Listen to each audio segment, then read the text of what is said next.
Good morning from London. I'm Anna Edwards alongside Johnson and Kriti Gupta. We're an hour away from the opening trade. Here's what you need to know. US and European futures fall and the dollar surges after President Donald Trump imposes tariffs on Canada, Mexico and China, threatening to upend global trade. Canada and Mexico vow to hit back with countermeasures. Beijing is reportedly preparing a US trade proposal to avoid further tariffs. And the euro slides as Donald Trump says the EU is next, threatening tariffs, quote, pretty soon. And Anna, in the meantime, quick check on these markets. As we talk about that risk-off sentiment in Europe, it's already showing up in futures in a really big way, down at 2.6% on Euro Stoxx 50 futures. You are seeing FTSE 100 right on their heels. But a lot of the carnage is coming in the FX market across the board. Weakness in the Chinese yuan, the Mexican peso, and, of course, the Canadian dollar. As Deutsche Bank says recession could be in just a matter of weeks. The countdown to the opening trade starts right now.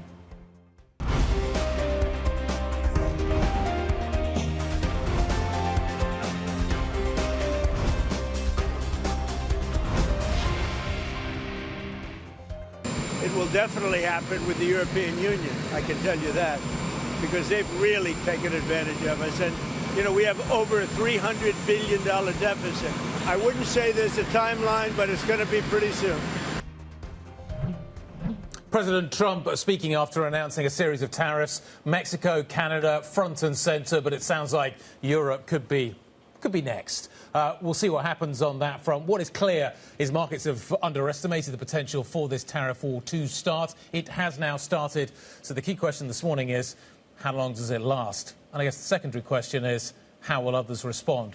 A lot of questions this morning. Yeah, plenty of questions, all of them around trade then, Guy. And let's start with Europe, shall we? Because even though it wasn't the epicentre of the action taken, the executive order sign over the weekend, we now have to take more seriously the threat against Europe. And as we wait for European trade to get underway, we see that very clearly reflected in futures. Kriti, you were talking about that. Euro Stoxx 50 futures down by 2.5%. FTSE futures down 1.4%. We've got the French and the DAX futures now open, and both of those look down by more than 2%. So we wait for a timeline, essentially, on Europe, and we wait to see how far this goes and at what percentage. We don't know that, for example, yet. We've done a lot of work talking about the sectors that could be exposed here, from cars to agriculture. We have an important European meeting taking place today. They're going to talk about defence. That's an important area of European spending on US products, potentially. So we'll see where that one goes. And even we know that even during the Biden administration, steel quotas, for example, were put in place because they didn't want to deal with the steel overhang as leftover from the first presidency of Donald Trump. So it feels like that might be the first pain point for Europe. I think there are going to be many pain points for Europe. Trying to understand exactly how this is going to play out is really difficult for markets this morning. But let's just think about it from a market point of view. Is euro parity now the base case? 102 is where we are right now, so not all that far away. Kind of feels like it is. Yeah, Ben Ram certainly suggesting so on the Markets Live blog. So does that take the sting out of this to a certain extent? What is Europe? How inflationary is this going to be? What does this mean for the ECB? Does the UK get away with it? Yeah. It certainly looks like, the data at the moment pointing in that direction, and apparently Trump and Starmer are getting on really well. So there's a number of imponderables around the European story at the moment. How Europe responds, though, feels like it's the next question. It feels like the tariffs are coming, but how the response, what the response looks like. Europe said on Friday we will respond firmly, so we'll wait to see what firmly looks like. To your point on the UK, it's interesting that the pound isn't down as far as the euro, but it's down substantially today, because if your biggest trading partners are under real pressure and their economies are struggling, that's not going to be great for you, even if you are excused from the tariffs in the short term for some reason. And does Norway get an opt-out as well? Remember, Norway's part of the trading bloc, kind of tangentially. Does it get an opt-out as well? I think will be fascinating too. Can Europe buy enough defence kit? Can Europe buy enough gas from the US, maybe to see this as a short-term phenomenon in terms of the trade? Asia is fascinating as well this morning. So we've seen sort of a tentative Chinese response. Asia's dealing with not only the tariff story, but it's also dealing with the AI story as well. So TSMC's down really hard. It's only just responding because of the Lunar New Year, if I can say that. So there's a lot of things coming together. But I found it also interesting that the Hang Seng isn't down very much this morning, but the Japanese market is. Is there an expectation that the Chinese do have a solution to maybe dampen the tariff threat? I don't know. Everything's been thrown up in the air. The markets are trying to see where all the bits land, and at the moment there's a lack of clarity on that. Well, it's fascinating because the immediate reaction from Canada and Mexico was you're going to hit us with 25, we're going to hit you with 25. And China, at least according to the Wall Street Journal report, is saying, well, actually, maybe we reinstate the phase 1 trade deal from the first Trump administration, which includes, by the way, buying farm products. That was the Achilles heel of why Donald Trump's maybe trade deal didn't work, is that even though it was installed, it wasn't fulfilled. Yeah, and also according to those same reports, yes, reinstate phase 1. Also, don't devalue the yuan. That's something that the Chinese are, according to those reports, talking about. It's interesting to think about the scale of the impact on the Chinese economy, though. Bloomberg Economics over the weekend saying these tariffs at 10%, they'll only hit 2.3% of the Chinese economy because China is enormous. It exports to a lot of other places, not just the United States.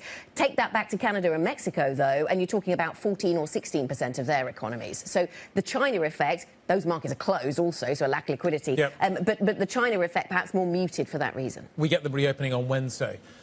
It's going to be fascinating to see. Is China maybe and Europe maybe going to take a different path to maybe Canada and Mexico? Canada and Mexico looks like they're going to come back really strongly with a big response. This meeting in Europe today, do they come up with a big defence spending package or talk about a big defence spending package which will blunt some of the deficit story that Trump's so concerned about? Does China go down the same route as well? Different countries, different blocs may respond very differently, and the length of the tariff war, therefore, may be different for these different regions. Well, this is all the geopolitics and the fiscal policy. You're talking about the monetary policy as well, because this week you are getting the Bank of Canada coming out with a rate decision and likely some commentary as well. So far, all that kind of power, the firepower, has come from Justin Trudeau and from the reciprocal tariffs. Same story from Mexico. But at the end of the day, for the U.S. consumer, perhaps the ripple effect will also show up in the monetary policy, because this is ultimately going to lead to higher inflation of up to 3% according to Capital Economics, a decline in household incomes. I mean, China, Mexico, and Canada all eat into American pockets, from fruits and vegetables to car parts to you name it. There's something that you're exposed to. And as you were saying earlier, Deutsche Bank suggesting that these two economies go into recession really quickly. This is Canada and Mexico. I will just say that there are calls planned today between President Trump and the leaders of both of these countries, and the tariffs don't go into effect until tomorrow. 24 hours seems like a long time in tariff policy these days. It does. How long does this last for? It could be really short-lived. Look at what just happened with Colombia. Is that the benchmark? Trump's trying to lower expectations around that, saying that he doesn't expect much to come from this. Europe doesn't have... France and Germany don't have governments at the moment. Let's just bear that in mind too. Canada, in many ways, doesn't have a kind of functioning government. That is something that we need to bear in mind here. Does Canada have the capability to respond and have that response be the kind of the longer-lasting one? I don't know. Yeah, and we have heard, to your point about having heard a bit about the response in North America, so retaliation from Canada, 25% on 40% of US imports, so it's not as wide-ranging as the US tariffs on Canada. From Mexico, we've heard that they are expected to impose tariff and non-tariff measures, and the president of Mexico is going to be speaking today. It's a public holiday in Mexico, but she's still expected to give that address a little bit later on. You know what I find interesting about all this? We're having a risk-off sentiment across the board, but oil is only up by 1%, despite some of these, both Mexico and Canada, being very energy exposed, but then with a little bit of an energy carve out as well. That's the story I'm interested in. Have the markets, is this the market's response to take us to kind of where we are? I.e., this is the reality we now face. And what are we not pricing in that's still coming? The markets have been behind the curve. Are we now kind of at the edge of it? And do we need to respond to what could come? And I don't know whether we've priced the what could come bit in today's market reaction. Anyway, we have got an awful lot to talk about. We've got some great guests lined up to be able to add some insight into what is happening here. Arantxa Gonzalez, former Spanish foreign minister and former International Trade Center head, is going to be joining us. Maria Zavalok, Morgan Stanley's chief European equity strategist. Henrik Johnson, Deutsche Bank co-head of capital markets and European investment banking. Chair of Deutsche Numis as well. Some interesting UK angles on maybe that conversation too. A lot coming up in the show, a lot coming up this week as well. I mentioned the rate decision coming out of Canada, for example. We're also getting a lot of data and a lot of earnings this week as well. I want to just highlight some of the things we've got our eye on here, including Novo Nordisk, Santander, Credit Agricole, and then, of course, in the States, Alphabet, UBS and BNP right here in Europe as well. Not to mention the jobs report on Friday and a BOE rate decision on Thursday. I mean, it's earnings palooza, which I think we would have given maybe a little bit more weight to if the Trump tariffs didn't, take the cake this morning. Is the US economy strong enough to take this? Other economies clearly aren't going to be. Yeah. But is the US economy strong enough to be able to absorb this hit? This is a supply shock for the US economy, Yes. self-imposed by the president, by the man in the White House. Bloomberg Economics saying this takes the average tariff rate from 3% to 10.7%. That is a big shock for any economy to deal with. They're saying they're putting the impact on GDP at 1.2%. They're saying this increases PCE by 0.7%. All of that, yeah. And it seems the modelling seems reasonably consistent. But the US economy is strong. Yeah. Like in some ways, is that what Trump's doing here? We are strong, you are weak. That is my leverage. That's how I exert influence over you. Well, the only place that it kind of almost haunts him is that if suddenly there is a drop in that spending ability, there is a drop in savings as well. Because how many times have we talked about with the guests on the show, how long would the American exceptionalism, the consumer resilience last? And this is a lot of it's still kind of a little bit of a post-pandemic influence. And we know that the US economy is one where what happens on the stock market has a circle back into the economy. And if stocks drop in the way the futures suggest they will, E-mini's down by 1.8%, NASDAQ down 2.3%. If this is repeated, if this is a nervousness that lasts, what does that do to the American consumer, and their willingness to spend? And we come back to how long does it last? Does the market force Trump to stop? I think will be a really interesting question. Is there that put, and how does that factor into kind of the thinking at the moment? There's so many imponderables for the market to figure out at the moment. Really difficult to know what's being priced this morning. What else do you need to know this morning? Let's run you through some details. Elon Musk says his DOGE team of government official enforcers is shutting down some payments to federal contractors, suggesting he may have access to sensitive systems used at the US Treasury Department. President Trump has put the Tesla CEO in charge of modernizing federal IT, but Musk appears to be expanding that mandate to include control over financial flows in other parts of the government. The French Prime Minister, François Bayrou, is facing a make-or-break test today as he plans to get a new budget approved without a parliamentary vote. The move is seen as a risky test for Bayrou, who must convince lawmakers not to support a no-confidence motion, especially from the left-wing alliance and the far-right National Rally. The budget proposal aims to reduce the deficit to 5.4% of economic output in 2025. We could see that no-confidence vote Wednesday. And UniCredit has made a surprise new move in the fight to dominate the Italian financial system by unveiling a minority stake in the insurance giant Generali. The Milan-based bank says its 4.1% stake in Generali is a pure financial investment with no strategic interest in the insurer. According to our sources, UniCredit began accumulating the stake in September, some months before it bid for Banco BPM. This feels like a chess piece. Yeah. All the different permutations of how the Italian financial system fits together.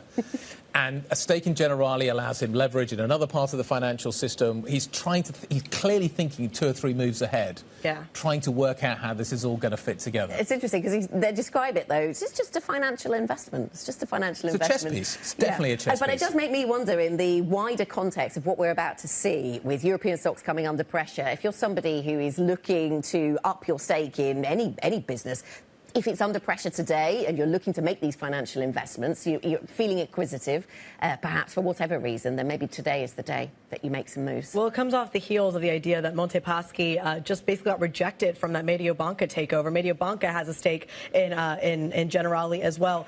And then it's just fascinating because UniCredit is also bidding for Banco BPM, which is bidding for Monte Paschi, which is bidding for Mediobanca. All to really get that Generali stake. It's fascinating, and a web of. But it comes back to kind of what do the Del Vecchios want? What do kind of the big families want? How are they positioning themselves? We get the Del Vecchios on this program. Ask them ourselves. That would be nice if they're willing to come and talk to us. I think we'd certainly make a seat around the table. We would do that. Coming up, we will certainly focus in on the session that is ahead. 45 minutes until we get European equity markets opening up, and we will certainly be watching for car makers that could face pressure as the European Open gets underway on the back of President Trump's tariffs. We'll discuss which stocks to watch during the opening trade. We've already seen headlines that suggest cars, luxury, some of the energy names could be under pressure this morning. Plus, Donald Trump threatens to cut off aid to South Africa, sparking a sell-off in the rand. We'll have details of that move. Up next, we'll be joined by Malgorzata Wegner, who is the EMEA Sovereign Ratings Director at Fitch Ratings. If you have any questions, if you want to get involved in any of these conversations, then please do send us a message. IB plus BBTV Go is the function to use on the Bloomberg terminal. This is Bloomberg.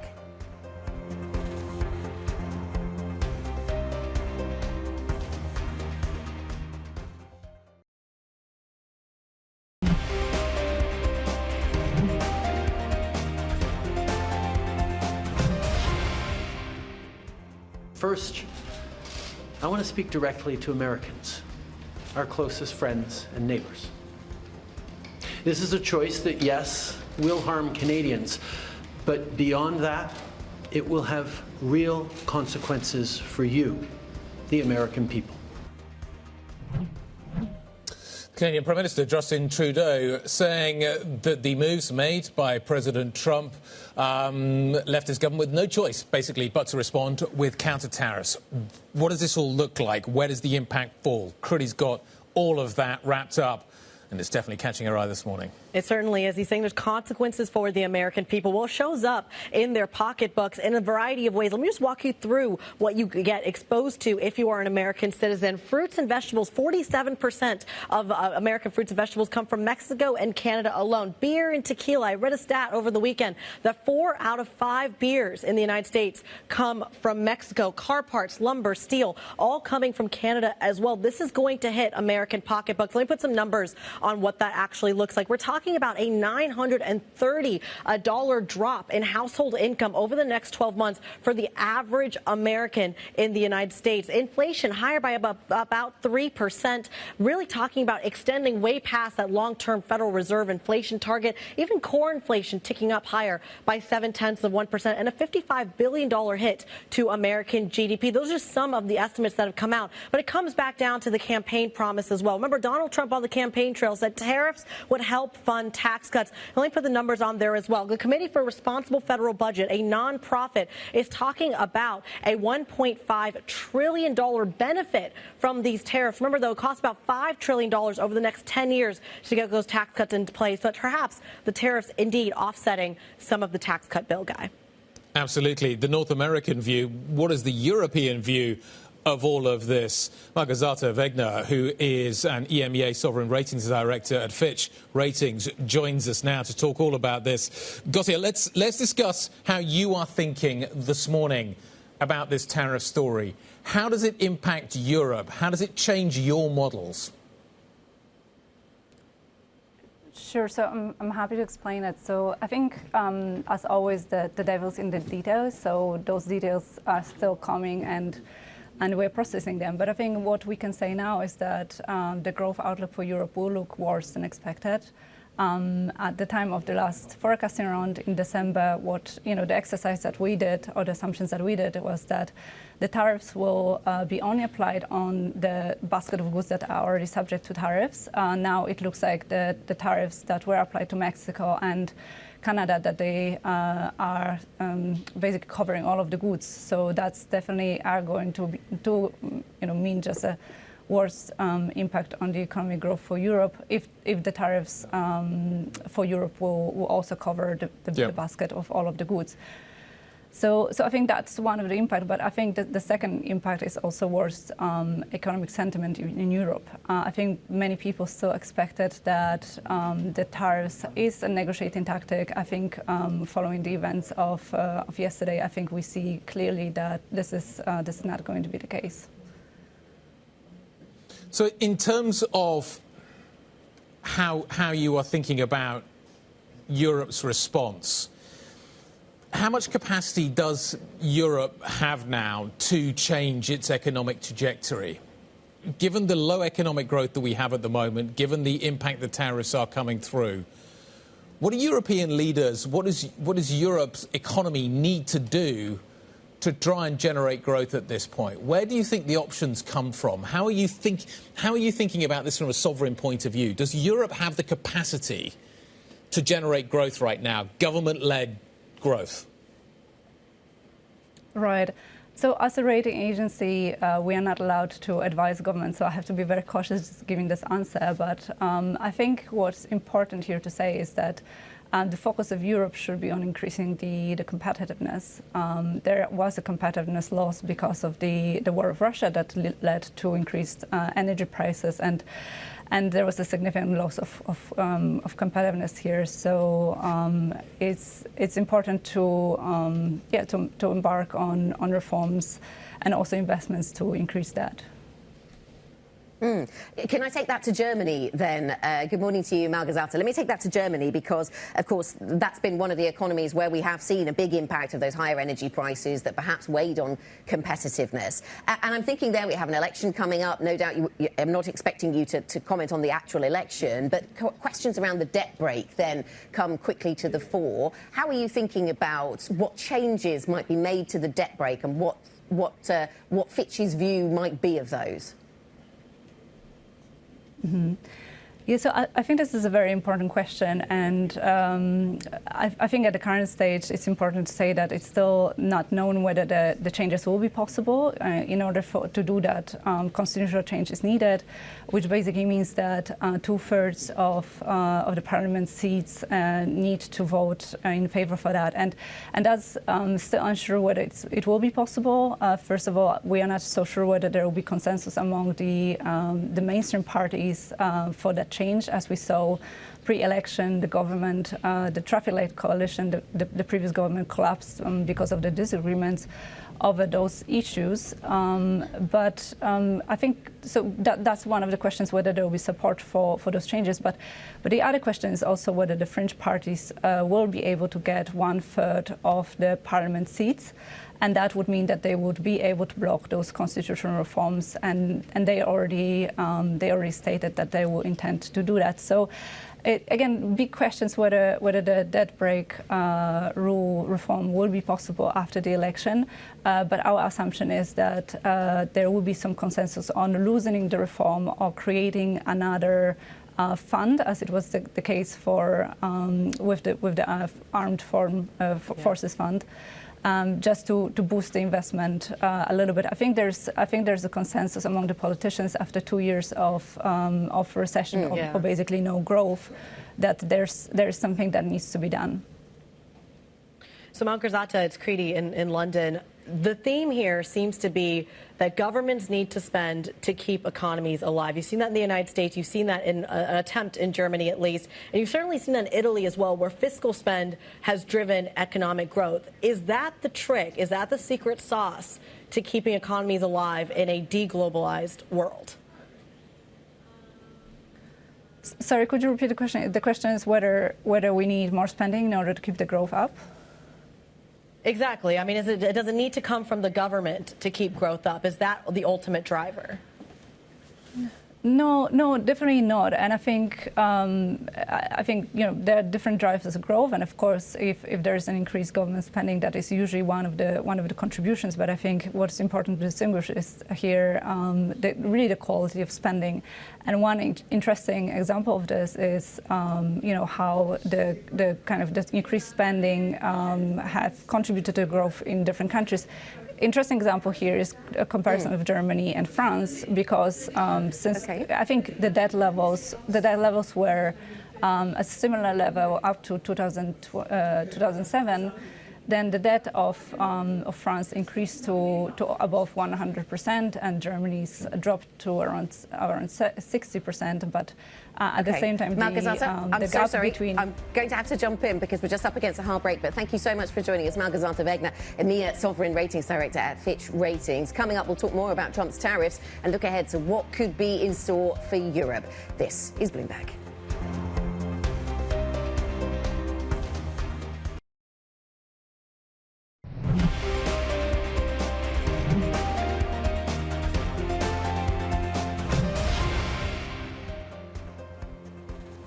Welcome back. 30 minutes until the start of European trading. This is the opening trade. Let's have a look at what that opening trade might look like this morning. This is the morning after we got news of the plans around China, Canada, Mexico from the Trump administration around tariffs. Not implemented until tomorrow. We remember that, but certainly the market taking this very seriously. And then we had further words around Europe. Substantial action is expected against Europe and expected to come pretty soon. We don't have a date. We don't know the scale. We don't know any carve-outs. But European equity markets look as if they will sell first and ask ask those detailed questions later. Euro Stoxx 50 futures down by 2.4%. Let's have a look at bond markets, because here we see something interesting. Over in the United States, we see short-end yields on the rise, longer-end yields retreating, as if the short end of the curve is thinking more about the inflation risk here and the policy impact on inflation, the longer end acting more as a haven. Here in Europe, we have that longer end acting as a haven still, and that to some degree is happening at the shorter end of the curve as well. So in Europe, we see something different. Across the German curve, for example, I can see yields coming down a little bit. So not thinking about global inflation first off, but thinking perhaps about haven flows into the perceived safety of government debt this morning, Guy. Absolutely. Let's talk about the impact of these tariffs, how Europe is likely to respond. It now feels as if we are going to be seeing them arriving very, very shortly. You can see it being factored into, A, the equity markets, and B, also the currency markets. Brenda Murray joining us around the table, our lead on trade here at Bloomberg. So Europe feels like it's kind of just waiting now. The inevitable sort of Damocles is about to fall, and we don't know exactly what's going to happen, but we know that it's coming. What is the expectation about what Europe does in the interim? Is there an expectation that you can negotiate before the tariffs arrive, or is it an expectation that the sword drops, then you figure out how to deal with it? Well, the first problem that the Europeans would have is, who do they talk to at the moment at the White House? Peter Navarro, Stephen Miller, some of the key people on trade aren't even in yet. Sure. So that would be the beginning problem that they would have. The next thing is that they would do, and they did yesterday, is communicate that we want to negotiate. We don't want to get in a trade war with you. But we're not going to stand by and let you put tariffs on our products without doing the same to yours.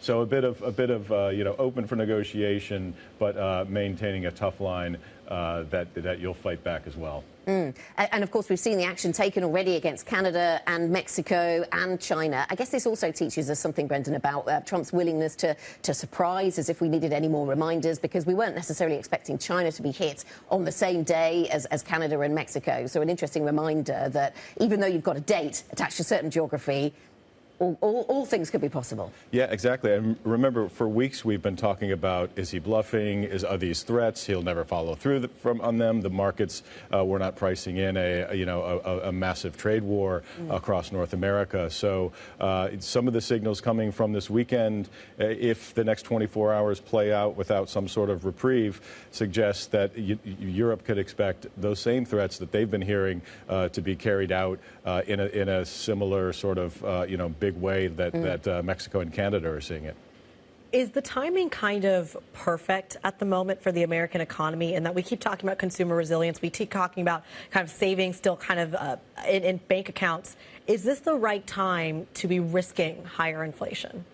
Yeah, it's a good question, because the Fed would have been asking themselves that last week when they decided to not cut rates. The inflation is coming down, but it's not quite at the Fed's target. But if 25% of everything from Mexico and Canada is now everything from Mexico and Canada is now 25% more expensive, surely the Fed is going to have to take a pause and say, are these inflationary pressures one time only, or are they going to persist? And Trump rode a wave into office recently, feeling very confident about his political capital. The economy, by all the major national figures, it looks good. You can't really say the same for Canada and Mexico. So maybe he feels like he's got our big trading partners on the back foot. Certainly one, we'll see if this is just the opening salvo or if it perhaps ends here. Bloomberg's Brenda Murray joining us around the table. We'll talk a little bit about that Trump kind of narrative, at least in North America. Let's talk about how that all shows up in Europe. Donald Trump also promising to extend the new tariff regime to Europe. You've seen pressure on the euro, 102 handle there. Let's bring in a true expert. Former Spanish foreign minister and former executive director of the International Trade Center joins us here, Arantxa Gonzalez. A pleasure to have you on the program. Arantxa, good morning. Let's start with the immediate reaction here. I mean, we know he's been really threatening this on the campaign trail. These tariffs also kind of existed under the Biden administration as well. Is there an argument here that this works if you have the economic data going in your favor? Well, I think what we've seen in the last hours is that tariffs simply don't work to fix structural issues. What it does is bad economics. It upsets markets, especially if you take markets by surprise, which is what the president has done. But I mean, 25% increase in trade with your two largest trading partners means inflation for the US. It's bad economics to solve the structural issues that the president seems to think can solve with these tariffs. And let's make sure that we do not overestimate the solidity of the US economy to be capable of absorbing such a shock if on top of this you add the European Union.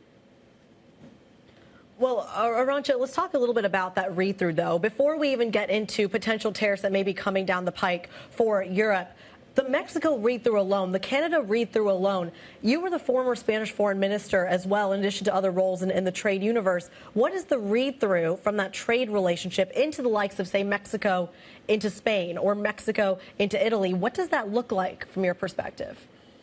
Well, let's first look at what it means for the Northern American market. This is a hugely integrated market. The products are not made in one country. The products are the results of components and labor in the three countries taken together. Take the case of the automobile sector. And the automobile sector is going to be very harshly hit. And these are workers that were hoping that the economic prospects would be improved.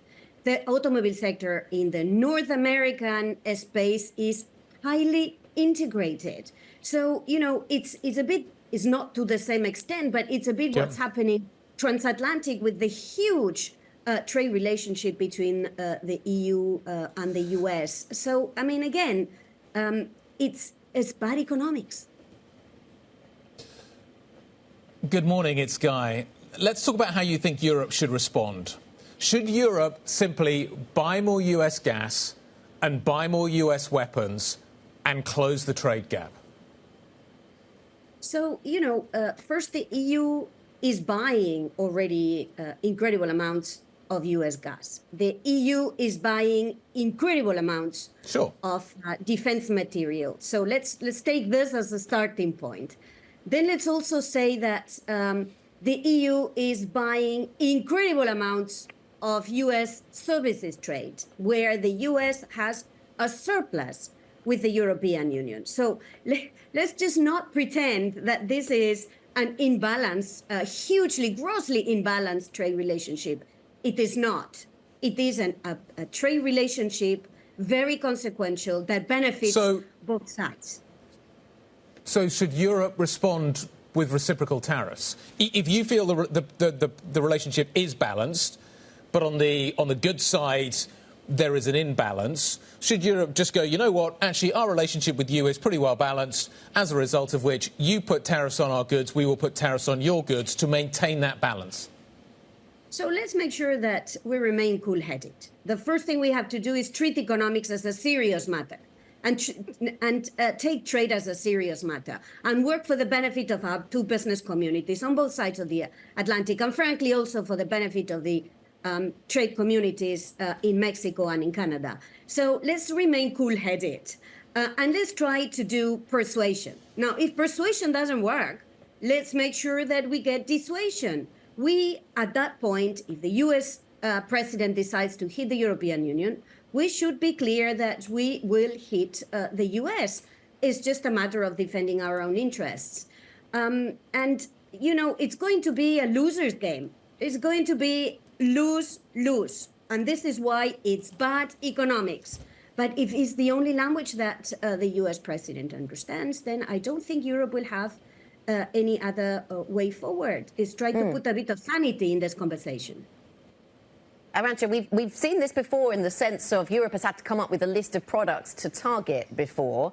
Would you expect this time to look quite similar? So taking those iconic American brands and putting tariffs on those? Well, yeah, I mean, obviously, retaliation measures are, you know, to be used to change the position of the other side, to try and influence politically what the other side would want to do. In this case, what the US administration would want to do. And I'm saying administration because I know that the business community on both sides of the Atlantic would be extremely anxious not to take bad tariffs in the next few weeks. But, it will be targeted to ensure maximum pressure. But let's hope we don't have to get there. But if we get there, it's going to be maximum pressure. Arantxa, I wonder if you could give us your sense of the scale and the significance of what we've seen so far. So even excluding Europe, but just what we've seen so far against Mexico, against Canada and against China. I was reading some research by Deutsche Bank over the weekend that described this as the biggest shock since the collapse of the Bretton Woods system, the biggest shock to global trade since the collapse of the Bretton Woods system, which obviously takes us back to the 1970s. Is that the scale and scope of what we're talking about here, the shock that the economy is going to have to go through? I think it's a major shock, and I think this is what markets are telling us this morning, that this is not a light issue. This is not a minor issue. This is, first of all, a breach of a trade agreement that 3 sovereign countries have signed on to. It's basically renouncing unilaterally in a very harsh manner, taking everybody by surprise, because let's face it, a week ago, the same president told the world that he was doing a review of what tariffs should be adopted and what any tariff would look like. So just when everybody was expecting the results of this analysis, he unilaterally withdraws from an agreement that he himself, by the way, signed on his first mandate. So it's a breach of trust, which in my view would also have political and geopolitical repercussions, but it's a major economic disruption to the nations, the 3 of them, but also to the rest of the world. Isn't this a wake-up call, though, for Europe? Europe is, some would argue, over-regulated. It doesn't have economic dynamism. Shouldn't we look inside and say to ourselves, actually, what we need to do is become more competitive? There is a strong US economy over on the other side of the Atlantic that is trying to push us around. In order to respond correctly, what we need to do is generate some economic strength of our own so that actually the relationship is more balanced. Is that the message you think that ultimately European leaders should take away from this?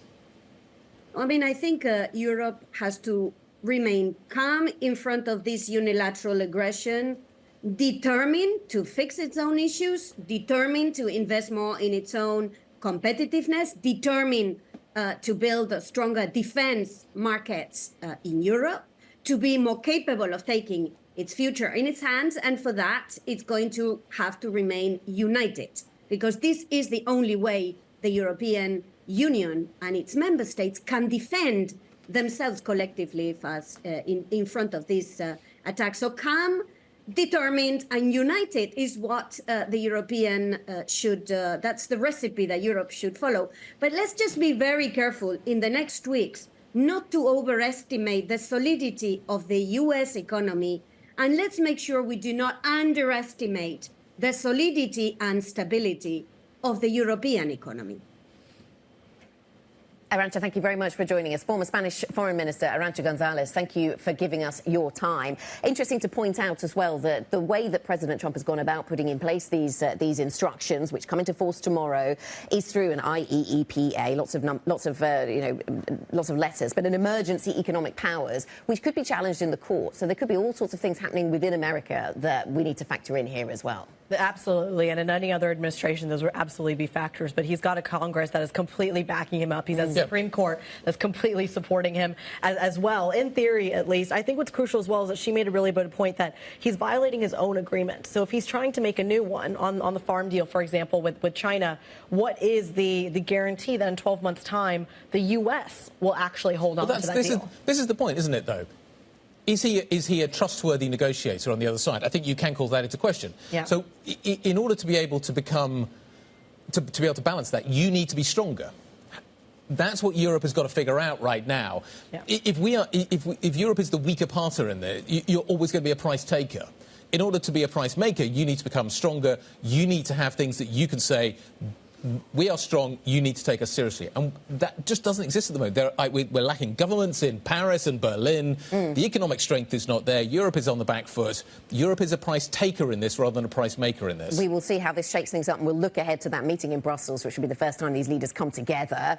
Not in theory to talk about this, but no doubt this will be via defence. Defence spending is a key part of this. On the agenda, yeah, for sure. So we'll watch that. Coming up on the programme, UniCredit ramps up its deal-making activity, unveiling a new stake in Generali. We'll bring you details and look at the stocks potentially impacted by Trump's tariffs. That's next. This is Bloomberg.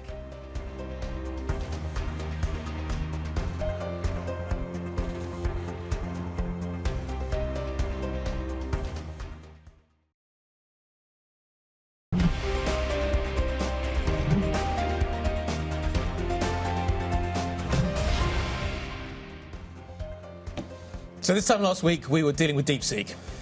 Markets were down. There was a bit of a risk-off tone. This morning, we're dealing with Trump tariffs. Bit of a risk-off tone, as you can see on the screen in front of you. How far have the markets gone, though, in pricing this story? How much further do we have to go? Have we caught up to the reality? Are we discounting much going forward from here? What is going to happen going forward from here? Certainly a knee-jerk reaction, you could argue, this morning, but really, is it? Anyway, equities are lower, the euro is lower, the dollar is stronger. In some ways, actually, Chinese markets, which aren't fully open, remember, are responding reasonably positively. But elsewhere, it's all about tariffs. It is all about tariffs. Certainly here in Europe, it could be all about tariffs. We'll be watching for certain sectors to be on the move this morning. Joining us now, Rachel Evans, Bloomberg's managing editor for FX and rates coverage for the US and EMEA. Rachel, let's start with FX markets because we've certainly seen plenty of volatility there. I was reading a great quote over the weekend, said navigating FX markets right now feels like trying to interpret chaos theory in real time. That must feel like your job at the moment. But a stronger dollar is everywhere. Yeah, and I mean, really, that's kind of been the favourite tariff trade sort of coming into this year. We've seen sort of people betting on the dollar rising back towards the highest since 2019.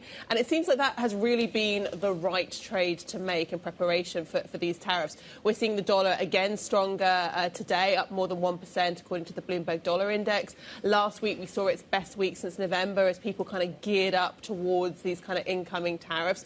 So, yes, strong dollar against pretty much everything.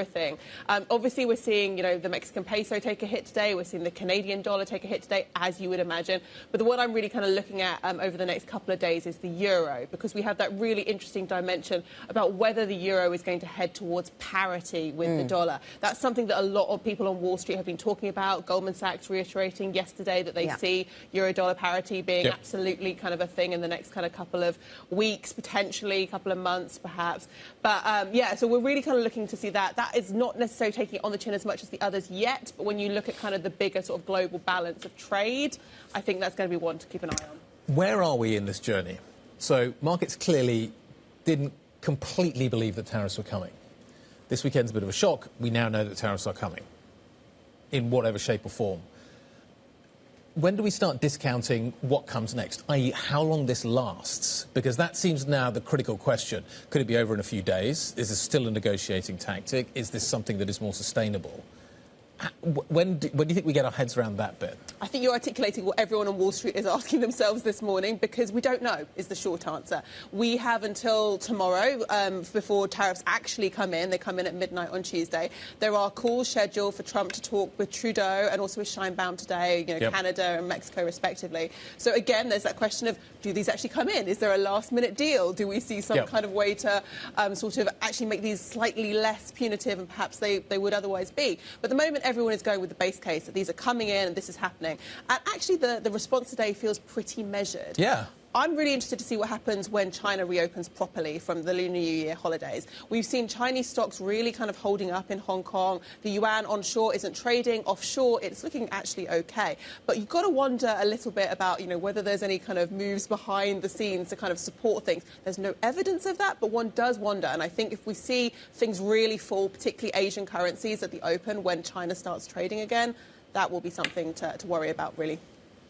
I feel like you're saved by the bell here. I was about to ask you about the carry trade. We'll have to nerd out on another occasion. Bloomberg's Rachel Evans joining us to talk a little bit about some of the read-through, perhaps into the euro and the dollar strength story, but we'll have her back and talk about the rest of the world as well. Let's go from the macro to the micro. Get our stocks to watch with Joe Easton. Joe.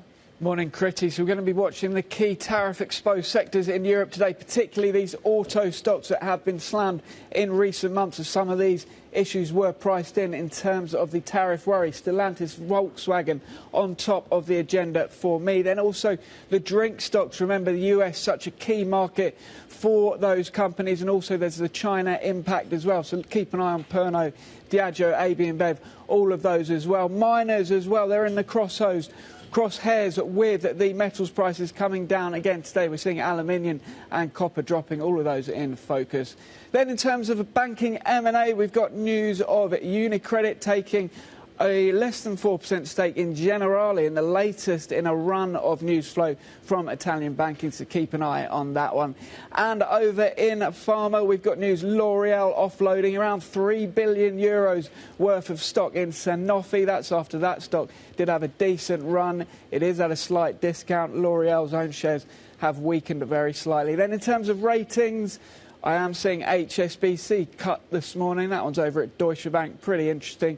And we've got British Land. That one gets an upgrade at HSBC. Keep an eye on those in London this morning. Joe, thank you. Equities reporter Joe Eason. Joe's been through some of the sectors that could be impacted here. Cars, drinks. Also worth mentioning banks, Spanish banks, BBVA sounding really resilient last week when we spoke to management. But we could see that one hit, of course. And then anything oil related. Yes, the move in oil hasn't been huge, but airlines, where do you hide companies. Out? Where do you hide out this morning? Is it defence stocks? Is that the place you look to maybe see some safety? Where's the safety trade this morning for Europe?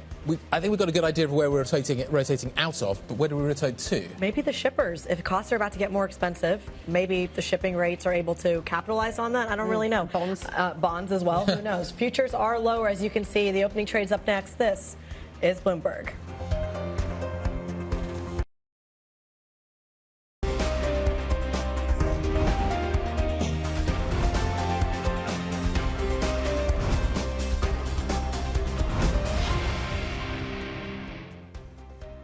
Another hectic Monday morning on the way here in Europe. Last week it was DeepSeek, this week's tariffs. A couple of minutes to go until the opening trade.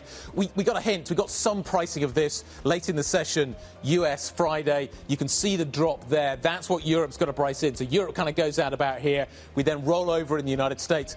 You've got to extend that now into also what US futures are doing. So they're not sort of the net on all of this. Add everything together is a fairly negative start for Europe this morning, Kriti. Not just fairly negative, brutal. It feels like we're really setting ourselves up for quite a bit of carnage here. Down 2.4% on Eurostoxx 50 futures, and there is no place to hide except for perhaps in the UK. And I think this is interesting. Look at the margin of the sell-off. It is severely bigger in Europe. FTSE 100 only down 1.2%, even less than what you're seeing in S&P futures across the pond, Anna, only down 1.8%. Yeah, we'll take it. Let's talk about some of the sectors that could be in focus then this morning. We'll certainly keep an eye on the auto stocks. So if you produce cars in Mexico or in Canada or in Europe and send them to the United States, then you're going to be concerned about the weekend's headlines. Let's focus on the Spanish banking sector as well. We heard the management of BBVA last week being pretty robust in its defence of and suggesting that this wouldn't have too much of an impact, but we'll wait to see if the market sells off those Spanish banks on the Mexico link. Also watching drinks makers as well for similar reasons to cars. If you're making in Mexico, making in Canada or other parts of the world, here in Europe, then you're going to be a little bit nervous about the tariff story. And we'll also point out another headline on the Bloomberg terminal. Traders are trimming their Fed bets, so only now see a 50% chance of 2 cuts in 2025. So the market, and we saw this at the short end of the Treasury curve, Guy, that is pricing in the possibility we don't get so many cuts in rates anymore.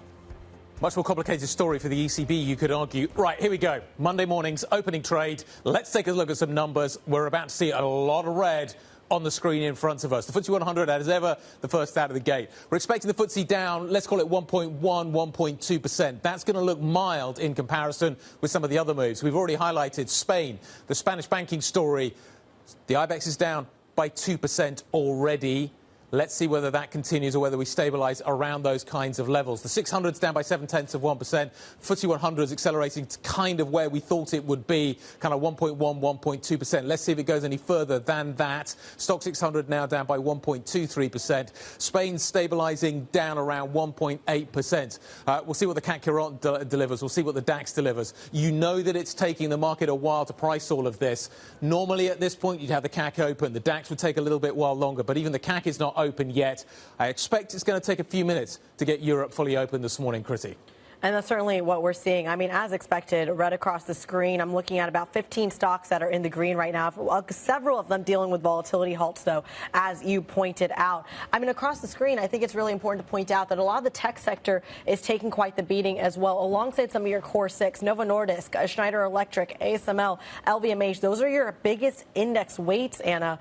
And you look at the upside, I'm seeing some more individual movers like Generali as opposed to a more thematic approach. Right, yeah, interesting that some of those individual stock stories then do cut through on a day like today, which might surprise some. Yeah, really interesting on technology stocks. That is the worst performing sector.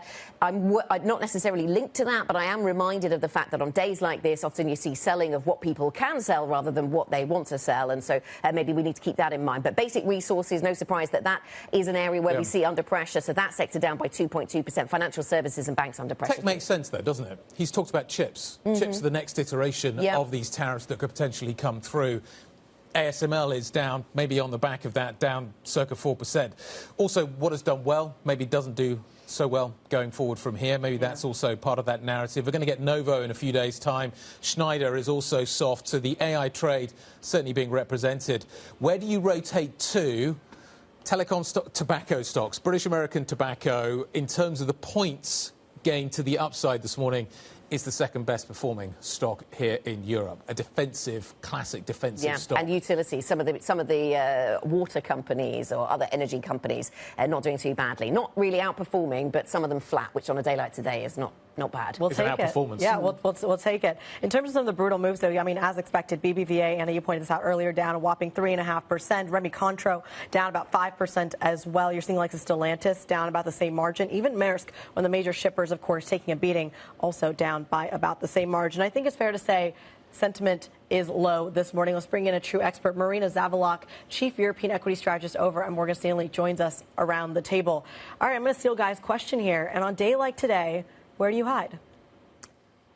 Well, we like telecoms in European equities. We actually have a sector model that takes into account Trump administration policies, not just tariffs, but a broad range of Trump administration policies. So we like telecoms, we like software, we like defense. Those are some of our top sectors. Deutsche Telekom, the biggest points gainer in Europe this morning. Just going to point that out. All right. Well, when you're looking at the read-through, though, from the likes of, and we were talking about BBVA, we're talking about Diageo, we're talking about the read-through that of Mexico exposure, Canada exposure as well. Yeah.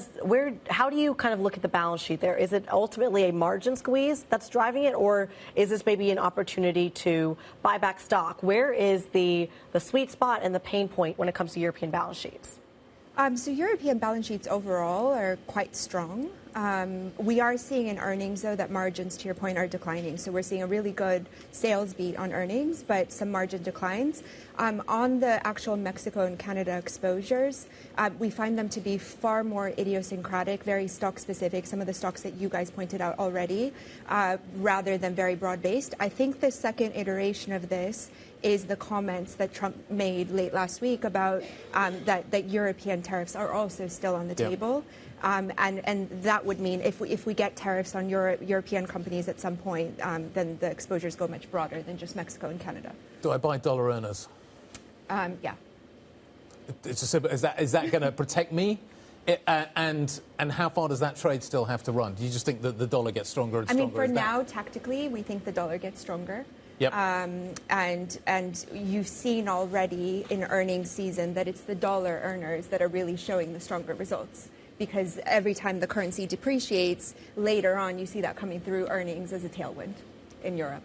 In terms of the kind of duration of this, how are you thinking about it? It feels like the market was underestimating the tariff story coming into kind of this weekend. Yeah. We now know that tariffs are coming.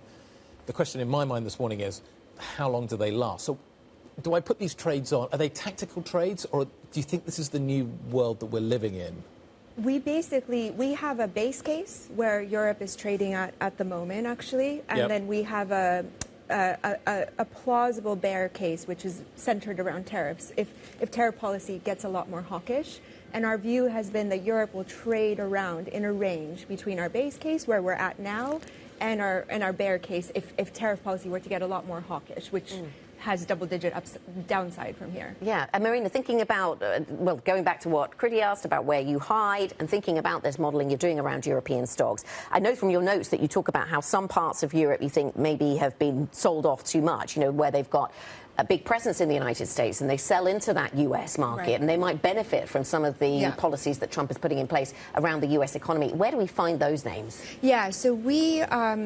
the way we've approached it is we have surveyed all of our analysts at in Europe at Morgan Stanley who cover European stocks with material U.S. exposure, and we've asked them to split that exposure between goods that are sold into the U.S. from outside, services not directly tariff exposed, local to local goods, so produced in the U.S., sold in the U.S., not directly tariff exposed.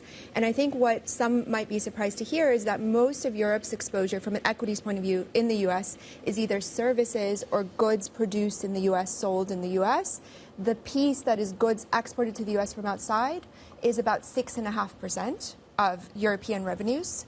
And I think there's been a lot of focus, as you guys mentioned, on autos, but you have other sectors, medtech, for example, luxury, that has really high exposure to goods exported to the U.S. from outside. OK, so those are the areas that could be more resilient, and maybe they've been oversold with all of this. But I will go back to the auto sector. Perhaps we do that too much, but it is down 4% now. Yeah. The overall sector just down 4% in one day. The likes of Stellantis down 6%, VW down by 4.5%, Valeo, so suppliers to these auto supply chains. Autos do have a lot of exposure to Mexico as well. Yes. So this is part of the reason. Yes, but it's exposure in the sense that their cars are made in Mexico and then need to cross that border, right, into the United States. So, I mean, what can these European car makers do? It takes a long time to scout around for a plant in America and decide to build your cars more there. And some of them do have plants in America and build there. Is there anything that these auto companies can do, you think, to sort of help themselves? I think it would take time to restructure, to move more manufacturing to the U.S. So I think in the short term, these moves are justified. We're actually underweight the auto sector. Can I ask about defence and aerospace, which is really complicated because like an Airbus jet has an awful lot of American kit in it, but it's made in Europe. Some of them are also made in America. So how difficult is it to sort of determine what happens in aerospace broadly? And also on the defence side of things, we're bidding up European defence stocks like there's going to be an awful lot of spending coming through for Europe. I'm just wondering whether European defence stocks actually have the capacity to deliver upon that. And actually, short term, it could be a negative. If you want to build a new plant, that's an awful lot of working capital. I agree for the long term, there's probably some upside. But short term, is it a positive for these businesses as they struggle to kind of scale up in the way that maybe they're going to be asked to do? So on aerospace, on your question there first, we actually have been pointing to aerospace as it does have a lot of exposure to the U.S. and to these supply chain links, but aerospace also has an awful lot of pricing power. So we see it as one of the more resilient sectors, even in the case of additional tariffs on Europe, because of the pricing power. So if you put tariffs on one of the biggest aerospace manufacturers in Europe, the chances are that the buyers of those goods in the U.S. would continue to buy those products, the demand elasticity point. On defense, you do have some great stories of production growth. And I think the market is rewarding capacity growth for European defense companies. We're also seeing earnings expanding for European defense companies. And this is a fantastic structural growth story, in my opinion. So I don't really see that as a concern. You take the short-term hit on, they're going to have to spend a lot of money to build the kit.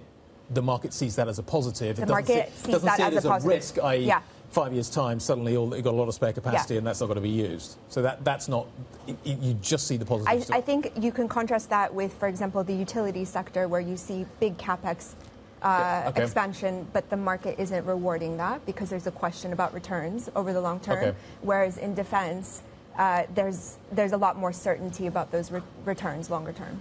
What about the currency impact here? I mean, you talked about really maybe being exposed to dollar earners as well, which makes sense when the dollar is so strong. But in terms of actually getting into those stocks, you're looking at a euro at about 102 on my screen at the moment. Does parity help or hinder the case for European stocks? In general, what we tend to see for European equities is when you have euro depreciating, even dollar earners go down in the very short term. But then as you go through the future, say 3 months down the line, when those companies are reporting earnings, then you see the benefits of that coming through, a bit like we saw at the start of this year when Europe was rallying. Marina, great to see you. Thanks for stopping by to see us. Come back anytime. Marina Zavalock, Chief European Equity Strategist, joining us from Morgan Stanley. Busy morning. Let's take a look at the core six, show you what is happening in terms of some of the biggest stocks around Europe and the impact. Unsurprisingly, there are some significant losses. Nestle, the defensive trade, I should say, does seem to be working this morning. It's down a mere 0.9%, but that stock has been under pressure. Elsewhere, look at that. Let's call it circa 3%, 2.5%, 3%. Across the board there, that's fascinating. Novo, LVMH, Ferrari, ASML, Schneider, all down and down hard. What else are we watching? Joe Easton. So some of the sectors that are down particularly hard are those ones we pointed out earlier. We are seeing losses in the auto space. Daimler Truck falling 5%, Volkswagen 6%, Stellantis almost 7%. Massive drops in the auto stocks this morning, given the worries about tariffs. Some of this had, of course, been priced in, but not enough, as we can see from the screen there. Then in terms of the other sectors we were looking at some of the miners as well. Remember, we saw base metals slipping on the Asian exchanges overnight, so Rio Glencore coming down as well. Drinks were also hit, given, of course, the big trade between Europe and the US, particularly with the companies like Remy, also Diageo, Pernod, all of those stocks coming down 3%. Not as much as we're seeing in autos, but definitely is hit today. And then just a couple more to pick out in terms of the ones really affected. We've got AP Moller-Maersk, of course, shipping in focus, given the tariff situation. Spanish banks with that Mexico's exposure as well, BBVA, Banco Sabadell coming down, ArcelorMittal, a bit of a metals read across on that one as well. Then in terms of another big news story I wanted to bring you was Julius Baer, the company, announcing that it is going to cut around 5% of its workforce, around 400 jobs. Now, the earnings didn't look too bad, but analysts today are pointing to the margins and also potentially some asset outflows from that company this morning. So Julius Baer adding to the declines, but of course most of it is on the tariff news, potentially a bit of that coming in today. But Julius Baer, just one single stock to add with the tariff negativity this morning. Thanks, Joe. Joe Easton from our equities team with a rundown there of mostly the tariff-affected businesses, but also that earnings story from Julius Baer. Interesting to see that one coming through. Coming up on the programme, European car companies then are down today. Those stocks are trading weaker as companies start to count the costs of Trump's tariffs. This is Bloomberg.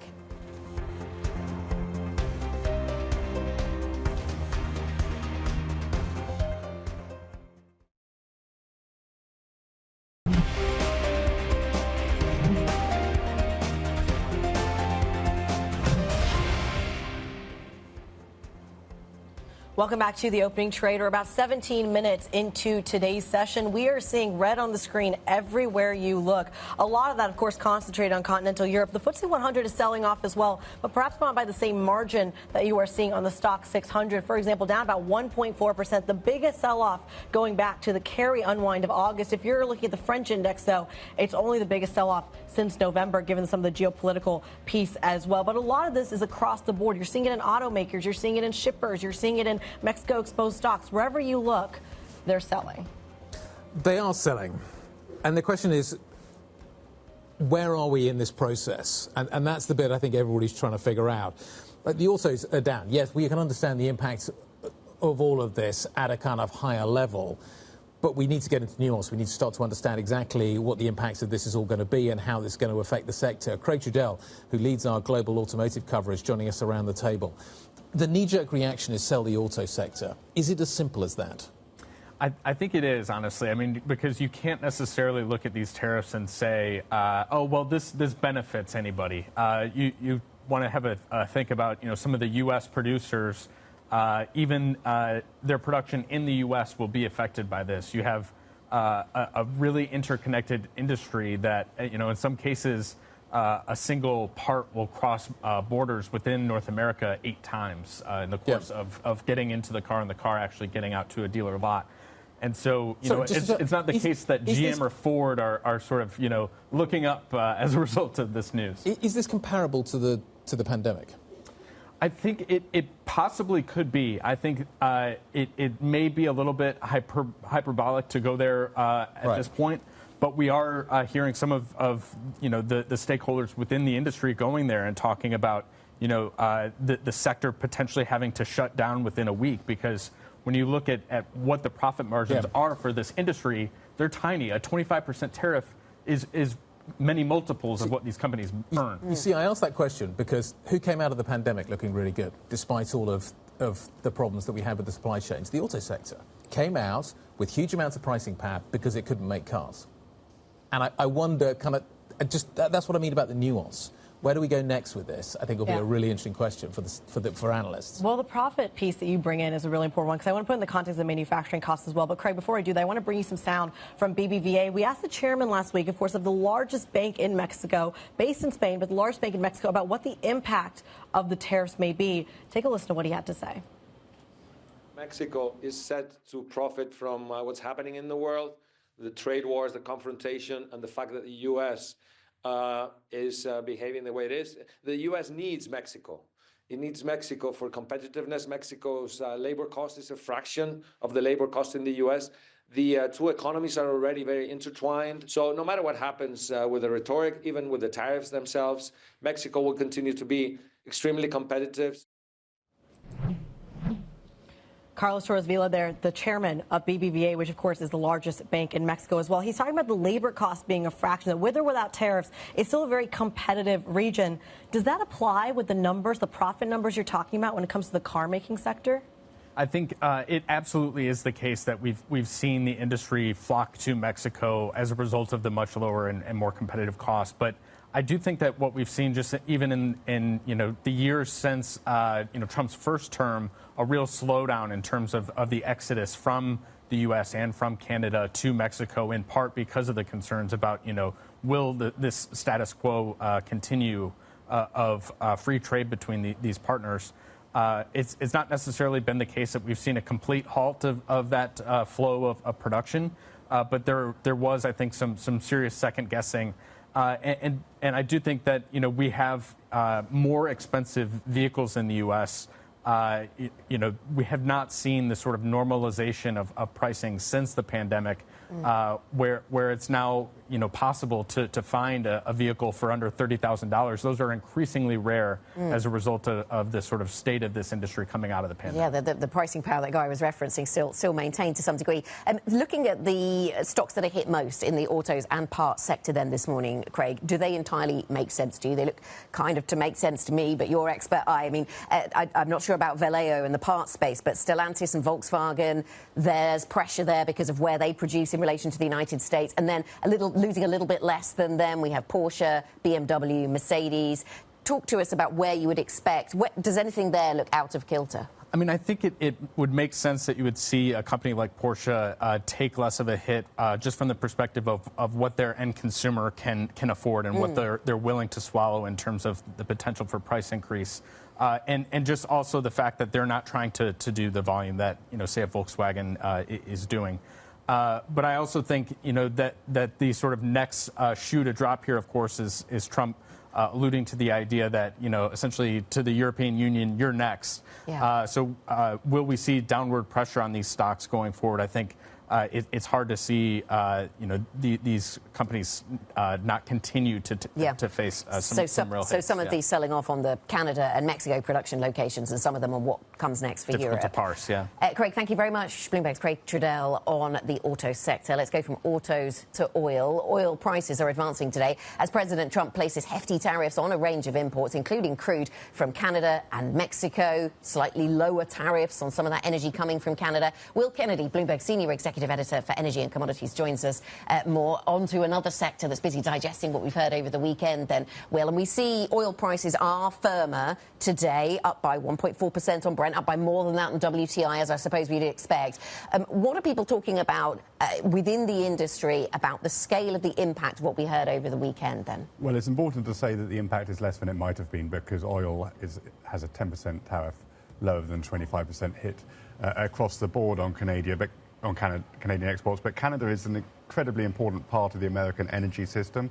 We've got millions of barrels a day of oil crossing the border from the Canadian oil sands into the American refining system, and these tariffs will have a disruptive impact. I think it will be felt in two ways broadly. One, Canadian producers will have to discount the cost of their crude to mitigate the cost of these tariffs for their customers, and it will no doubt raise costs for US refiners because they have to pay more or seek supplies from further away with higher transport costs. And ultimately, that will be felt at the pump. And what's interesting is that the biggest move that we've seen today is actually in US gasoline futures, which are up more than 6%. At 7.9% now, Yeah, absolutely. And that's probably exactly what Donald Trump doesn't want, because we know that he's incredibly sensitive to, and American consumers are very sensitive to, the price at the pump. And it will feed into inflationary risks. So that seems to me the most important impact right now. OPEC's going to be happy, isn't it? Higher prices? Yes, that's probably true. It helps. Of course, Trump has sought to put some pressure on OPEC, and OPEC will have a discussion today among some of its ministers. We don't expect any policy outcome from those discussions. Trump asked them to reduce oil prices, didn't he? Yeah. But they're going up. Yeah, a little bit. I mean, we don't always look for intellectual coherence in American policy making right now, but... Yep. But yes, I think OPEC will be happy to see the prices higher. It, of course, has a decision to make in April about whether it's going to continue to put oil into the market, and perhaps this might make it slightly easier for it to do that. I want to come back to the gasoline point that you made. I'm looking at AAA prices, $1.98 for a tank of gas, or well, a gas.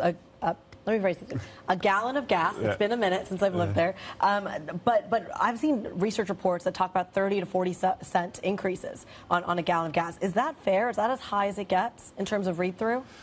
I think it's too early to say, and we'll need to know exactly how the market reorientates itself. I do think that the 10% rather than 25% probably means that it's not as bad as people were fearing at the end of last week. But as I say, it will vary as well. I think the other point is it will vary as well for different parts of the US. Those parts of the US in the Midwest that really rely on Canadian crude through their refineries will have the biggest impact. Down in the south, where you're getting refineries from the Gulf Coast, fuel from the Gulf Coast, it probably won't be as much. So in some parts of the US, yes, the impact could be considerable. Certainly something we're keeping a very close eye on. Will Kennedy, a Bloomberg senior executive editor for energy and commodities. He was making, of course, the hit to the gasoline space. I'm also curious, as there's this narrative that the U.S. is energy independent, that it's the biggest exporter of oil as well, but perhaps not enough to cushion consumers from the hit. Absolutely not. So the lesson from the Biden administration was inflation does not go down well with consumers. The first thing they see, you see it in the University of Michigan numbers, oil prices, gasoline prices, sticker shock, consumers start worrying about inflation. It happens. It's flashing in big red lights to everybody that the prices are going higher. And politicians often pay the price. We've seen that, but we'll see how much sticks and to whom on this particular episode. 26 minutes into our European equity session then, Kriti, and we are down by 1.3% on the stock 600, pairing earlier losses a little bit, but still down substantially. Coming up on the programme, as traders shed risk on expected tariffs, we discuss the impact on investment banking and deal flows. We'll talk to Deutsche Bank next. This is Bloomberg.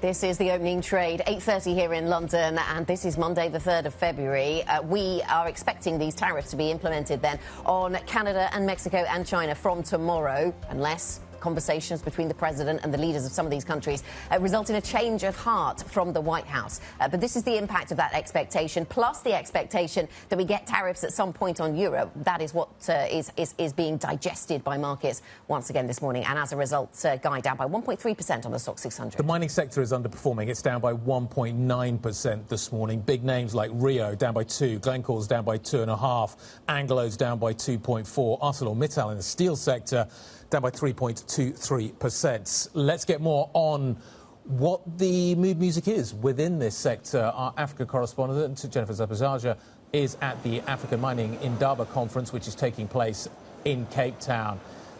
Jen, what is the mood music like? How are the latest tariffs being received down there in Cape Town? We've also got, obviously, some South Africa-specific stories to talk about. But Rio, Glencore, Anglo, all down pretty hard this morning. Does that reflect the mood where you are as well? Yeah, of course, Guy. Good morning to you. As does the prices of some of these commodities. We were speaking earlier with the CEO of Zambia's biggest bank. Copper is very important to that country, so seeing that copper is down, not a great sign for them or for the country. But listen, even before we got this news overnight from President Trump about potentially seeing South Africa in the firing line of potential tariffs or even a cutoff of funding, there was concern about what tariffs on Canada and Mexico could mean for mining operations and for prices moving forward. And we were talking to a number of executives about that. So now there's this added factor of how could all of these discussions and potential tariffs play into the story here in Africa Mining Indaba. And listen, a lot of these leaders here were planning on making the focus about beneficiation. We've heard a number of countries and governments try to rethink some of these mining codes and laws. You mentioned some of the companies there, Guy. We've seen the effects of, in Mali, Barrick Gold having to negotiate with the junta government over there about what the mining code looks like going forward and how the countries can benefit more moving forward. And so the question is, how will this trade war and now how will potential slumping commodity prices affect what the mining operations look like? And then again, what some of the future of the economic benefits for these countries also look like. So a lot of different factors playing into the discussions here. Well, Jen, the discussions, I think, globally this morning are all about what's coming out of the United States. Donald Trump and his comments on various regions of the world. What has he said lately about South Africa? Put that into some context for us. Yeah, Kriti, this was actually quite surprising when it comes to the timing of this. We did hear Trump posting overnight on Truth Social about his concern, or I guess his criticism of this bill that was recently signed by South African President Cyril Ramaphosa. And it's an expropriation bill. The South African government says it is meant to address some of the inequalities that we've seen with land ownership in the past. But many people are very critical of this bill, including a lot of members of the opposition. And so Donald Trump is targeting this directly. This is not a great time for South Africa for a number of reasons. Of course, I'm here at Mining Indaba. This is also the year when South Africa becomes the first African country to host the G20. President Trump is expected to attend later this year. And then, of course, there is the added element of financing. Over the past 2 decades, the U.S. has given at least $8 billion in financing and aid to South Africa. It is an important trade partner. And so not exactly something that the president, Cyril Ramaphosa, wants to deal with. He was supposed to be here at Mining Indaba, but he is not expected to attend anymore. And we should also remember South Africa is one of the many countries that are trying to at least mediate a ceasefire in the Democratic Republic of Congo, another mineral-rich country, which we've seen violence over the past few weeks because of the situation with Rwanda. So not a great time to be in Donald Trump's firing line. But what this looks like moving forward is a bit uncertain. We have heard from the foreign minister of South Africa saying that they welcome the U.S. government's investigation into this new law and will hopefully find that there's nothing wrong with this. And this is similar to what other countries have done with their own land ownership bills. Jennifer, thank you. Bloomberg's Africa correspondent Jennifer Sabasaja with the latest on the far-reaching impact of a busy weekend in the White House, what that does to markets far and wide and what it does to the politics in South Africa. 8:35 here in London and European equity markets on the back foot. Risk-off mood in the markets. Henrik Johnson joins us, co-head of capital markets and European investment banking at Deutsche Bank, chairman of Deutsche Numis as well. Henrik, very nice to see you once again. So you find us on a day where we're risk-off, many assets under pressure as a result of changing sentiment or investors perhaps just selling and asking questions later. How more risk-off do you expect clients to feel as a result of what we've seen here from the White House? So on the capital market side and corporate finance, obviously it's longer decision cycles than just what happens on any given day. But I think what the news over the weekend obviously tells us is that there is a lot of uncertainty out there. I think we should probably wait a few days before we all say that we're in a full-blown trade war, given sort of the unpredictably that we've seen out of the U.S. over the last few weeks. But it certainly changes the complexion of a lot of things, especially investment decisions by European corporates. Yeah, that's interesting. So is it investment decisions, M&A, or is it listing activity? Do all of these decisions just go on hold at times like this, or are there brave souls willing to go ahead? I think a day like today, no one's going to launch a new transaction. That's for sure, until things get a bit more sorted out. And then it depends on the kind of activity. So we've had a very good run in refinancing on the debt side in the beginning of the year. I don't think that'll necessarily stop. This actually, from a rate point of view, will probably lead over time to a decrease in European rates and making the issuance actually more attractive in euros. So that part, I think, will be fine. Obviously, for large strategic transactions or new listings, investors and issuers are going to wait and see what happens over the next few days. Do European assets become more attractive in this scenario, or do US assets become more attractive in this scenario? It's probably a bit early to say. I mean, the beginning of the year, Europe has had a great run, as we've seen, right? It stayed out of the tech crash with DeepSeek. And on a year-to-date basis, we'll see how the market opens up today, but Europe's actually done better than the US. I think over time, it'll depend on which the winners and losers are. Access to the US consumer is very important to a lot of European companies. And if we are in the middle of a trade war, obviously that's going to cause an impact on the financials.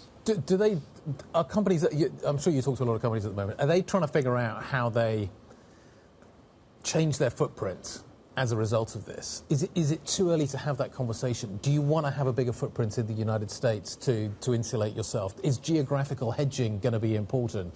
The US assets become therefore more expensive and therefore out of reach for some. The European assets become super cheap. How is you must have a lot of conversations, and I'm really there's so many kind of different permutations and ways of looking at this, and I'm what do you think the base case is for most people that you're talking to is? But it's a very interesting time to be in the corporate finance business because they say it's very multifaceted in terms of what's going on. I'd say the first thing, so I'm speaking to a lot of corporate CEOs, they've been very pleased with how quickly regulation has been changed in the US for those that have US businesses. There's a number of things that have been rolled back very quickly, which I think many companies welcome. So that's one. US becomes more attractive as a result. Yeah. Okay. When it comes to investments into the U.S., obviously, if we see a weakening euro, a stronger dollar, that's going to change the complexity. We've seen, I'd say 2024, the major trend was actually European companies being bought by U.S. entities or private equity funds. So I think European assets have been cheap, and that is why we've seen a rally in Europe over the last month or so. I think now there's a lot of balls up in the air as to whether that cheapness is something which will persist or whether the gap closes because, of course, if we see a lot of inflation in the U.S., that eventually will cool their growth as well. Well, in addition to Donald Trump being kind of this America First leader, he's also domestically known as quite the deregulator. What does that agenda actually look like when it comes to the effect on your business? Well, I think it depends on which business that you're in, but I think many of the companies that we speak to, as I said, have been welcoming the deregulation, but they also note that they have invested in a way that also prepares them for oncoming regulation in the U.S. And so, when the regulations sort of get rapidly withdrawn, there's obviously a cost to having, for example, invested in low carbon production or things like that, which unfortunately isn't as good. So it's a very mixed picture at this point. Let's talk specifically about the capital markets here. I was in Cannes last week in a private equity conference, and there's a lot of optimism and almost waiting, I want to say for 1 to 2 years for these capital markets to open up fully. And there's been small steps in that direction, but not fully there. How do we get there? So actually, it's been pretty good. So Europe, for example, ECM is up 22% year to date. In leveraged finance, leveraged loans have their best January in history with 30 billion of issuance. So there is things happening, I think, under the surface. I think the big question for 2025 will be the return of the IPO market, where there's a ton of pent-up demand. I mean, we're going into this on both sides of the Atlantic with probably the highest strategic pipeline that we've had for 3 years, since 21. But, as we were talking about earlier, will markets be stable enough to allow IPOs to happen? And for that, we just have to wait and see. We do have to wait and see, and today doesn't feel like a day where we'll see much of that kind of activity. Let me ask you about the UK then, Henrik, because, when I first started talking to you, it was only about Deutsche Bank, and now, a different part of the business has been added. You've won a few mandates, broker mandates on FTSE 100 companies of late. Increasing exposure to the UK, is that by design, and is that something you're comfortable with right now? So our strategy has been that the UK is the second largest investment banking fee pool in the world after the US, and it's one where we had been underpenetrated, hence the acquisition. I'd say that hasn't fundamentally changed. I think we'd like to see more ECM activity in the UK, which I know is an ongoing story. But what we've been doing in the meantime with the team is to expand our footprint here of companies we cover. You mentioned a few very nice wins, most recently Informa. Announced last week that we're becoming their joint corporate broker. And so what we're doing is building a base of clients where when activity comes back, we think we're going to be a very strong position. How do we get more capital markets activity in the UK? I think part of it is just time, but hopefully the government is working on some good policies to drive investment into the FTSE.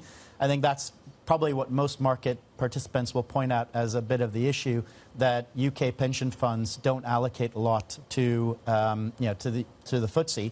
But again, some of these trade changes, especially given what's going on in the US, could actually favor the UK. So again, we'll wait and see. Yep, looks like Trump may take a more benign view when it comes to tariffs and the UK. We'll wait and we'll watch. Henrik Johnson, co-head of capital markets and European investment banking at Deutsche Bank and chairman of Deutsche Numis. Coming up, EU leaders are set to meet to discuss security, Russia and, of course, tariffs. European markets certainly reeling from the new trade measures coming out of Washington. We're definitely off our lows, though. 1.25% is all we are down now, which, given the scale of what we're looking at, that feels like a reasonably moderate response. We'll talk more about that in a moment. This is Bloomberg.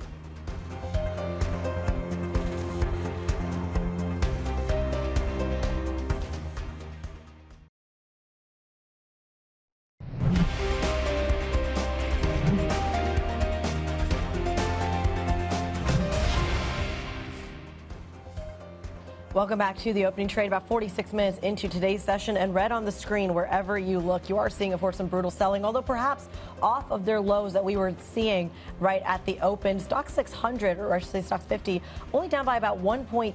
It's interesting that the CAC is still taking a beating, though, down about 1.7%. The FTSE 100 paring it back a little bit, though, down about 1.4%. So red on the screen wherever you look, but perhaps a little bit setting the stage for a bounce back tomorrow. Who knows? Yeah, who knows? And in the interim, where do you hide? Maybe the dollar, maybe oil markets, maybe bonds to some degree. Let's talk about another angle on transatlantic trade policy that's really coming into focus. The Greek Prime Minister has joined calls for the EU to boost its defence spending. EU leaders are set to meet today to discuss the topic, with Trump tariffs also high on the agenda. For more, we're joined now by Bloomberg's Brussels Bureau Chief, Kevin Whitelaw. And it's interesting, we spent a lot of this morning talking about the wider tariff conversation, but defence never far from that when it comes to Europe then, Kevin. How is the conversation shifting on defence spending in Europe, about how much we spend and whose defence products we buy? Well, there'd already been a conversation that had been happening for a while in Europe about the need to boost sort of Europe's ability to fund its own defense, provide its own defense. A lot of that driven by the conflict, obviously, in Ukraine and Putin's various sort of hybrid warfare steps around the region. But obviously now Donald Trump is the one who is really forcing Europe to get even more serious about this conversation, both, partly through his threat and conversations about pulling back some of the U.S. aid to Ukraine, but also in his demands that the EU spend up to 5% of its GDP on defense. Obviously, it's nowhere near that. Neither is the U.S., of course. But there is a new conversation that maybe an understanding that, particularly with Donald Trump in office, the U.S. is simply not as reliable an ally as it used to be, and that Europe is going to have to figure out how to step up, and step up very urgently. We've had 4 countries that are on the front lines of near Ukraine saying that Europe has $100 billion in immediate, urgent defense needs that need to get funded, and it's simply not clear yet where that money is going to come from. Kevin, Europe needs to rearm. It needs lots of military kits. That's kind of job one. And it also needs to deal with the transatlantic trade war, which could be about to break out because Donald Trump imposed tariffs because he wants Europe to buy more US kit. Isn't the way to solve both of those two problems to buy more US defense kit?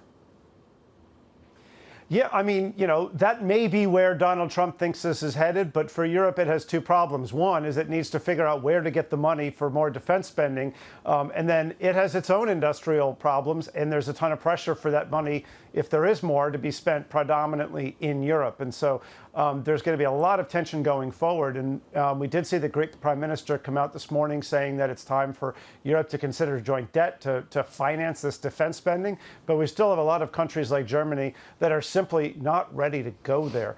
And so this is a real problem as the EU has to figure out, does it have the will, does it have the desire to actually to do this, to respond to Trump? And then, of course, obviously, if they do, is that really going to make a difference as far as Donald Trump is concerned? It's not clear at all that that's going to head off the tariff war that now everyone fears is coming to Europe.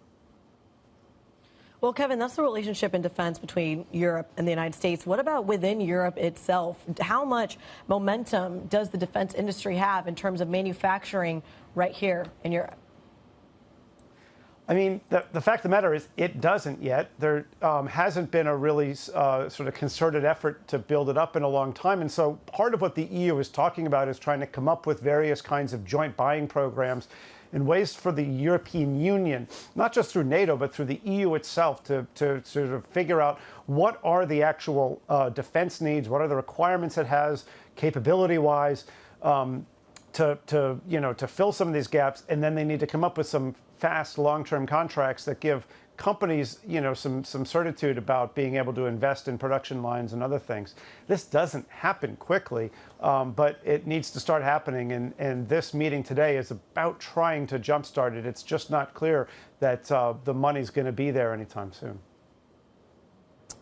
Yep, and you need solid, functioning governments to kind of make these big decisions. Bloomberg's Brussels Bureau Chief Kevin Whitelaw joining us on what is happening on the defence front. But as I say, you need functioning governments to be able to make big decisions, and we don't have two of them. One of these maybe gets resolved fairly soon. We've got a German election coming up. It's a couple of weeks away. We're going to have plenty of great coverage coming up. A special focus on how a new chancellor also may navigate the trade and tariffs challenges being generated out of the United States. Ollie Crook will be live from the port of Hamburg, speaking with guests, including the Hapag-Lloyd CEO. That's coming up on Bloomberg TV tomorrow. Another government that has an issue. Yeah, let's talk about the other half of the weak core, if we can, and that, of course, is France. You are seeing French stocks take quite the beating this morning, down about 1.6%.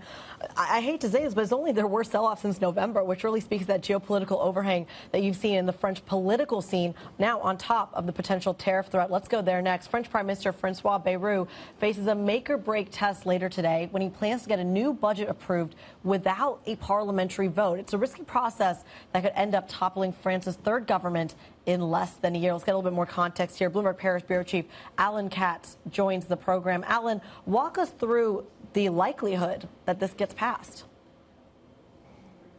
So it will definitely pass. The question is, does the government then survive afterwards? So the way it works is in France, there's a system, it's called 49.3, based on the article in the Constitution that allows this, which the government can then pass a law and say it's as if Parliament had voted it, but we don't actually have a vote, and the government takes the responsibility for passing this law. And so that's what François Bayrou will do this afternoon, probably around 4 p.m. Paris time. And so the budget will be adopted. What that does, though, is it allows parliament members to immediately file a no-confidence motion. And the far-left France Unbound has said it's going to do exactly that. That vote, though, won't happen today, because under the rules in France, there has to be a sort of a 48-hour cooling-off period before the vote can actually happen. So if Bayrou forces through this budget, say at around 4 p.m. today, then the no-confidence motion will be filed probably roughly around 5 p.m., which would mean a no-confidence vote on Wednesday, probably around 5 p.m. And the way that no-confidence votes work in France is that in order to topple the government, you have to have an absolute majority of the members of parliament. That's a minimum of 289 people if all the seats are filled. And so that's going to be the question is, do the opponents to this budget have enough votes to topple Bayrou's government, just like they did with Michel Barnier back in November, which you referred to earlier about the stock fall, or do they not? And will the government survive and actually adopt this 2025 budget? If the government falls, what happens? Are we just in a rinse and repeat cycle here? Do we find another prime minister? If the government falls, then it really does become like Groundhog Day, and we start again. So what it means is not only does the government fall, but that the budget is rejected, which means that France still won't have a 2025 budget. Now, it's currently operating on emergency legislation that basically takes forward what happened in 2024 and sort of renews it. And so the French state continues to function and salaries continue to get paid and things like that. But you can't make any plans, you can't make any long-term investments. And so that's what would happen. I have to say, though, that sort of the mood music, we don't know yet, but the mood music around Bayrou's budget is a bit better than it was around Barnier's budget back in November. It doesn't mean that he definitely survives, but it's not quite as clear that he will fall as it was with Barnier back in November. Thank you very much, Alan. Alan Katz, Bloomberg's Paris Bureau Chief, setting us up for today and the rest of the week in French politics. There'll be a lot to watch. So French politics is hanging in there in the margins of our sort of peripheral vision as we watch European equity markets under pressure, paring back losses, but still under pressure as a result of what we've heard from Donald Trump. On the upside, I've completely forgotten about DeepSeek. That seems like a whole lifetime ago that we had to deal with that heavy selling. Yeah, only a week ago. I couldn't believe that when you reminded us earlier. It's amazing. The markets. But if you bring it all together, uncertainty is the story, right? Yeah. We don't know what's happening with the AI trade going forward. We don't know what impact DeepSeek's going to have. It's going to take a while to figure out. We don't know so much about this tariff story. This was a market that only a few weeks ago was convinced that the Trump trade was on. Everything was good. Everybody that was missing out had FOMO. Everybody that was in the market wasn't selling. The market was risk on. That's now definitely being questioned, isn't it? It is, but is that part of the reason you're seeing the sell-off? Was the market just getting maybe too frothy, too green on the screen, that you needed these catalysts to kind of actually drop, even though the DeepSeek news came out like a week before the actual market reaction? There were already mumblings of it. And let's see what of this that we've seen by the Trump administration over the weekend, what sticks to America? Because, yes, we talked a lot about the impact, recession probably in Canada, in Mexico. What does this do to China? Not to the same scale, given the size and resilience of their economy, perhaps. But let's see what this does to the US and how that changes the conversation, and what other policies are up the sleeves of those who rule in Washington. I don't know. Tax cuts. And that's the problem. The market doesn't know either. Yeah. And there's a lot to figure out here. Anyway, we've got an exclusive interview coming up. The CEO of Generali is going to be joining Francine on The Pulse. The chess pieces in Italy certainly moving. The Pulse is next. This is Bloomberg.